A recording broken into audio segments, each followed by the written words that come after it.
The wrong bride. The morning sun broke over the far hills, lighting up the endless prairie like a sea of gold. The air was cold, crisp, and still, the kind of quiet that only existed out here, far from towns, far from the noise of men. Henry Dawson stood on the porch of his ranch, hat in hand, squinting toward the horizon. The man was tall, lean, and rough around the edges, his face weathered by wind and solitude. For years, Red Creek Ranch had been his kingdom of silence. Just him, the cattle, and the ghosts of memories he tried not to think about. It had been 3 years since his wife, Anna, passed from the fever. After she died, the house turned hollow. He'd patched fences, mended roofs, branded calves, but the emptiness stayed. Nights stretched too long, the wind too loud. So one day, he did something he never thought he'd do. He wrote a letter to the matchmaker agency in Kansas City. My name is Henry Dawson, age 40. I own land, a home, and some cattle. I'm looking for a woman of honest heart, kind disposition. I'm not a man of fancy words, but I'll treat her fair and keep her safe. He mailed it and waited.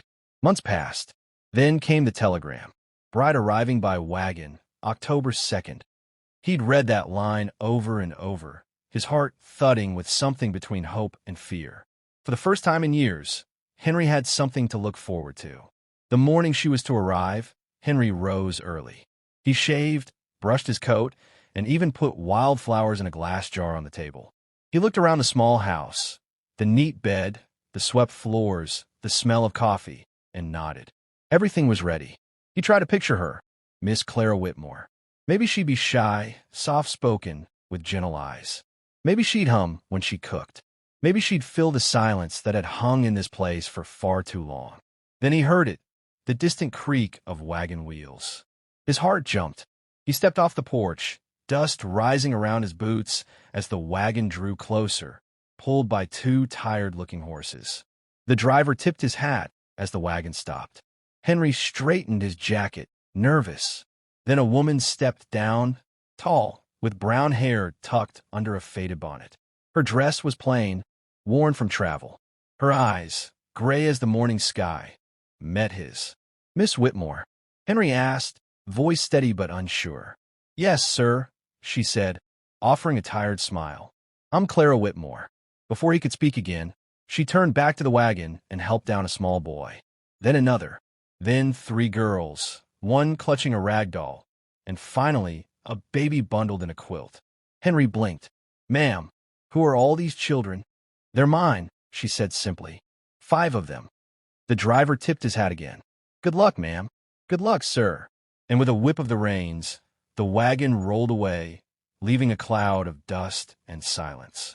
Henry felt like the ground had shifted beneath him. I think there's been some mistake," he stammered. "I sent for a bride, just one woman." Clara looked him square in the eyes. "And that's what I am. A woman. A widow. My husband passed last winter. The agency said there was a man looking for someone to build a life with. That's why I came." He rubbed the back of his neck. "I wasn't expecting children," she finished. 5 of them," he muttered. Her face softened but stayed firm. "We can work, Mr. Dawson. I can cook, sew, clean, tend to the animals. The boys can help with chores. I didn't come looking for pity." Henry hesitated. The sun was dropping fast, and a cold wind swept through the valley. He couldn't, in good conscience, send a widow and 5 little ones out into the dark. "Well," he sighed, "we'd better come in then." Inside, the house smelled of coffee and smoke. The children huddled near the hearth, whispering. Clara stood by the table, still holding the baby. Henry poured her a cup of coffee and set it down gently. "You came all the way from Missouri?" he asked. "Yes. The farm was lost after my husband died. The bank took it. I sold what little I could for passage here." He nodded slowly. "I'm sorry to hear that." She gave a tired smile. "You've nothing to be sorry for, Mr. Dawson. Life's hard on everyone these days." He studied her face in the firelight. There was strength there, hidden under the weariness. That night, as the children slept on bedrolls by the fire, Henry lay awake. He listened to the faint sound of Clara humming a lullaby. The melody drifted through the cabin, soft and mournful. For the first time in a long while, the house didn't feel empty, just different. Still, Henry couldn't shake the thought. He had asked for a bride, not a family. And yet, somehow, as he listened to the baby's soft breathing and the fire crackling low, he couldn't imagine turning them away. The next morning, the ranch was alive in a way it hadn't been in years. The boys followed him to the barn, eager to help feed the horses. The girls helped their mother with breakfast, laughter echoing from the kitchen. Clara worked tirelessly, moving through chores with quiet grace. She was careful not to overstep, always asking before touching his tools or entering the barn. At sundown, Henry found her hanging wet clothes near the porch. Her sleeves were rolled up, her hair loose, the last light of day catching in it. "You're not what I expected," he said, walking up slowly. She smiled faintly. "You neither." He chuckled. "Guess we're even then." That night, he sat on the porch, coffee in hand, watching the stars. The sound of children laughing inside drifted through the window. He'd wanted peace, silence, and simplicity. Instead, he'd gotten noise, chaos, and something he couldn't quite name. Maybe it was hope. Maybe it was the start of something new. But as he looked toward the dark hills, where the wind whistled through the sagebrush, Henry Dawson knew one thing for certain. His life was about to change forever, the storm and the choice. Winter came early that year. The first frost rolled over Red Creek Ranch before November was halfway through, turning the grass silver and the mornings sharp as a knife. The ranch that once sat in silence was now full of life. Children running, laughter echoing, a fire burning bright each evening. Henry Dawson had never seen his house so alive. But deep down, he still carried questions. He hadn't promised Clara anything. Not yet. They worked side by side. She in the kitchen, he in the fields, but there was a quiet understanding between them. Some nights, they shared coffee on the porch, talking softly while the children slept. She'd tell him stories of her old farm back in Missouri, of her husband James, how kind he'd been, how he'd died of fever just before Christmas. Henry would listen, silent and respectful, knowing too well the hollow that death left behind. Over time, the silence between them became easy, almost comforting. The townsfolk, however, weren't so kind. At the general store one day, Mrs. Tully raised an eyebrow as Henry paid for supplies. "Still living out there, with that woman and her 5 young uns?" she said loud enough for others to hear. Henry's jaw tensed. "Yes, ma'am, and I reckon that's my business." She sniffed. "Wouldn't be mine if the preacher gave it a blessing." Henry didn't respond. He just tipped his hat and walked out, but the words stuck to him like burrs.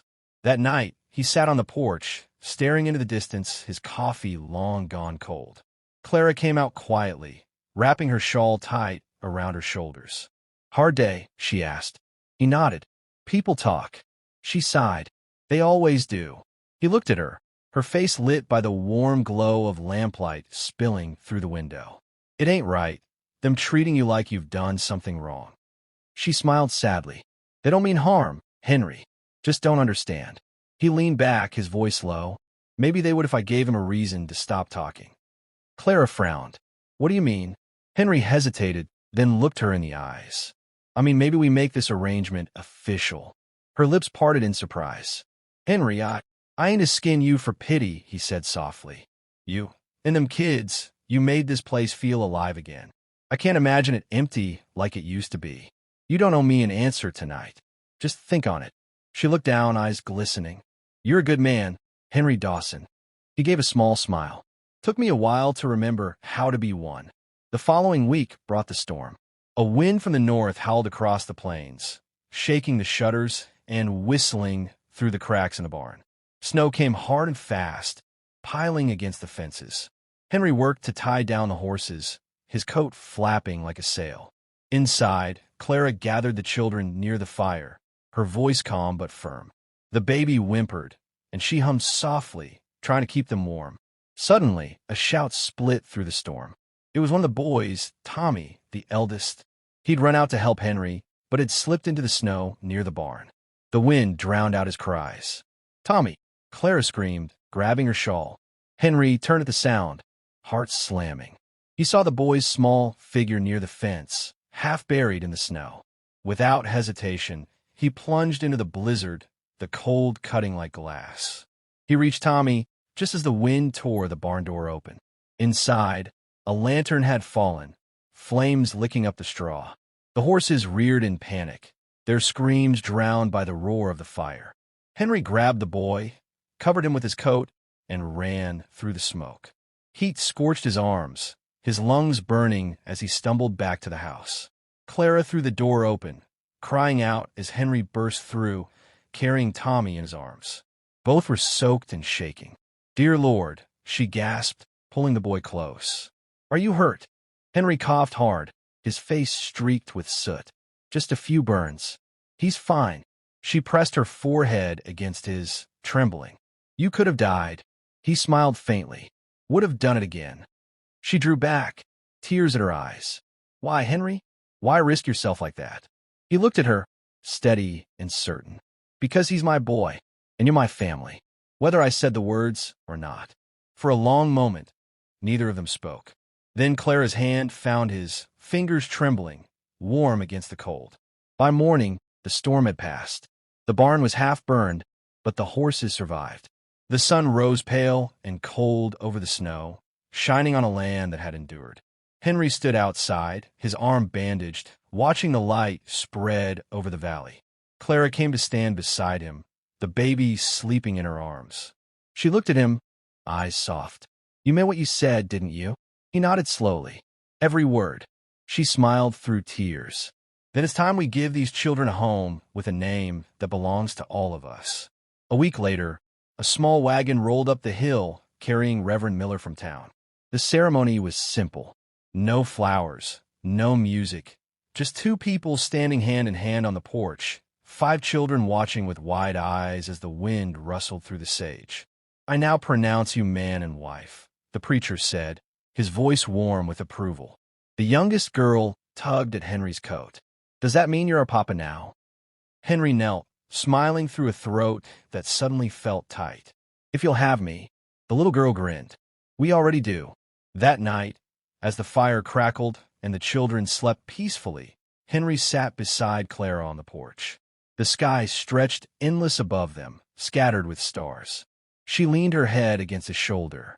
"You still think it was a mistake? Me coming here instead of that other woman?" Henry smiled, his arm around her. "Maybe it was the best mistake God ever made." The wind whispered softly through the cottonwoods, carrying laughter from the house behind them. The laughter of a family that shouldn't have been, but somehow was. Henry Dawson had waited for a bride. Instead, he found a family. And that, he realized, was worth more than he'd ever dreamed.